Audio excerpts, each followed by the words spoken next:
Good afternoon. It's Friday afternoon or Friday lunchtime. I hope you've had a smashing week in lockdown, or as smashing as it can be in lockdown. Who are we going to give a shout out to? I think, given that we did the old clap for the NHS last night, let us do a shout out to Holly and Scott. I think because we're covering kind of like Holly there with NHS being a ambulance driver. What's the official name for an ambulance driver? Paramedic? Probably. Apologies, Holly, if I've got that wrong. And Scott, who is a fireman like Sam in Pontypandy.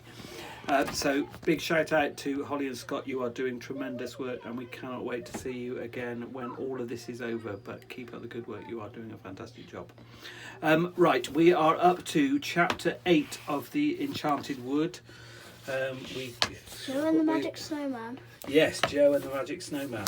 So they've escaped from Have you read the Moonface one? No, they've met Moonface now. So oh yeah, because Emily's doing it. Okay. Twice in a row. Right. Joe and the Magic Snowman. You in focus? Yep. Cool, here we go then. Moonface was most upset to see Joe disappear. I told him not to, I told him, he groaned. You didn't, sobbed Franny. Your mouth was full of toffee, and all you could say was oobaloobaloobalooble. And how could we know what that meant? Where's Joe now? Asked Beth, quite pale with shock. Yes, indeed, where was Joe? Someone had lifted him right off the ladder up into the land of ice and snow, and there, strangely enough, the moon and the sun were in the sky at the same time. One at one side and the other opposite, both shining with a pale light. Joe shivered, for it was very cold. He looked up to see what had lifted him off the ladder, and he saw in front of him a big, strange creature, a snowman. He was just like the snowmen Joe had often made in the winter-time, round and fat and white, with an old hat stuck on his head and a carrot for a nose. This is luck, said the snowman in a soft, snowy sort of voice. I've been standing by that hole for days, waiting for a seal to come up, and you came.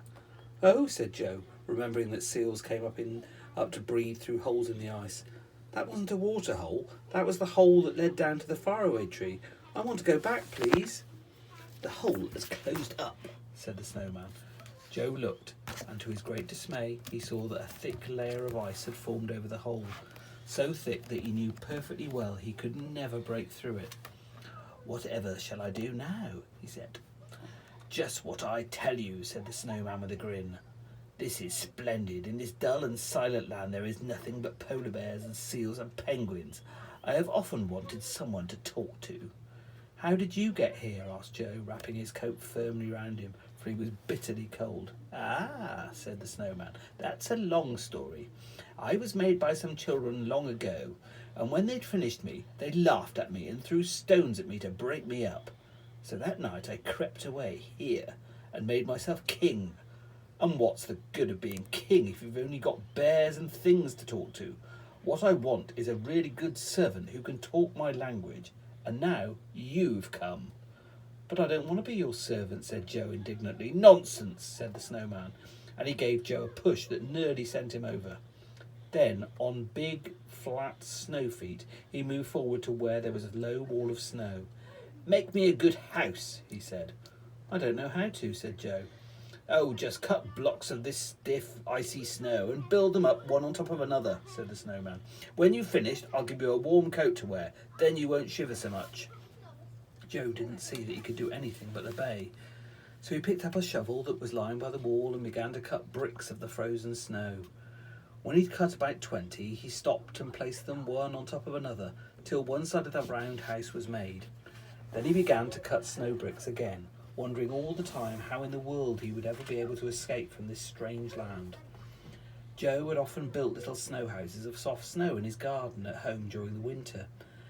Now had made a big one with proper snow blocks as hard as bricks. He quite enjoyed it, though he did wish the girls were there too. When he finished it and had made a nice rounded roof, the snowman came shuffling up. Very nice, he said. Very nice indeed.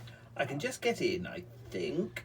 He squeezed his big snow body inside and threw out a thick coat for Joe, made of wool as soft and as white as the snow all around.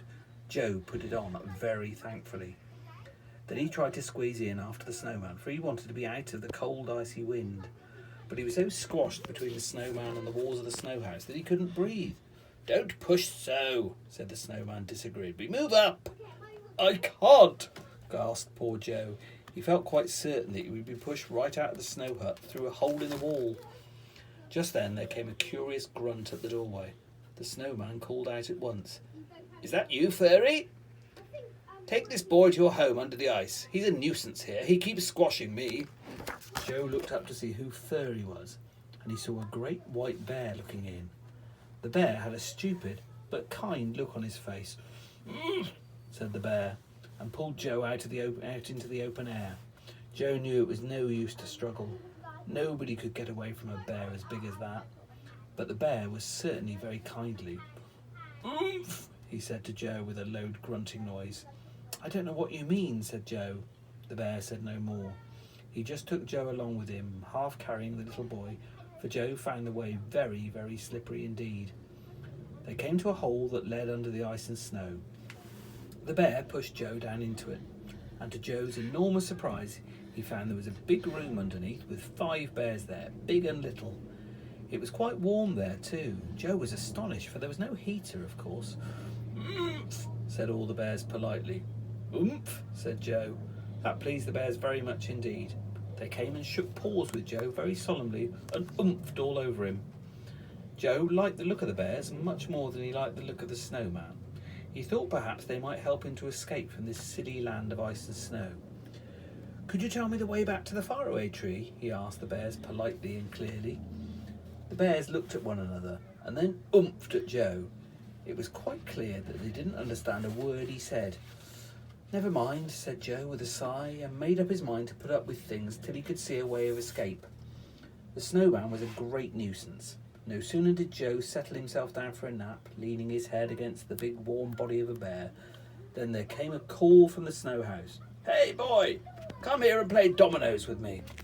So Joe had to go and play dominoes, and as the snowman wouldn't let him come into the house because he said he was squashed, Joe had to sit at the doorway and play, and he nearly froze to bits.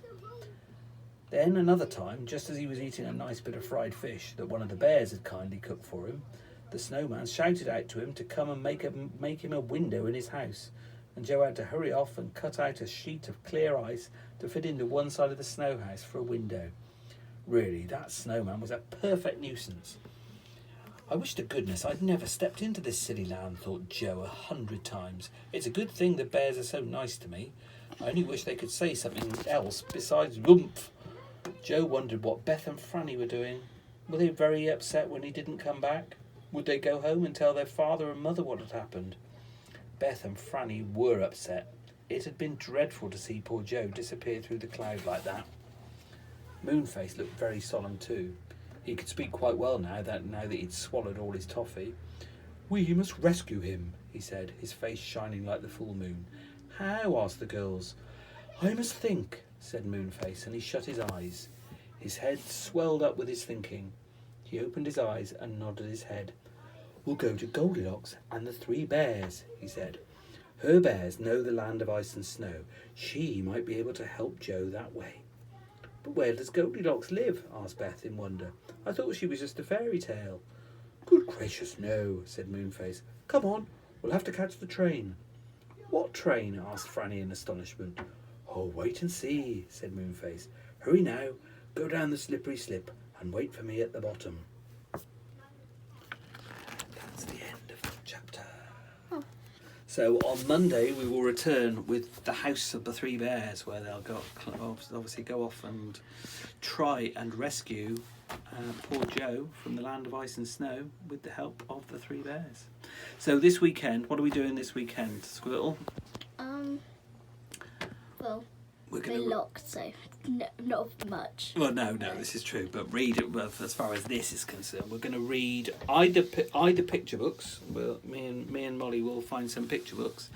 But what we've also asked the children at the school to do is to send us some of the lovely stories they've been writing. So if they For their homework. yes, Yeah. so if they send some of the stories through, we'll read those ones instead, or maybe a mixture of the two. but we will see what we get through. So in the meantime, have a wonderful rest of the Friday.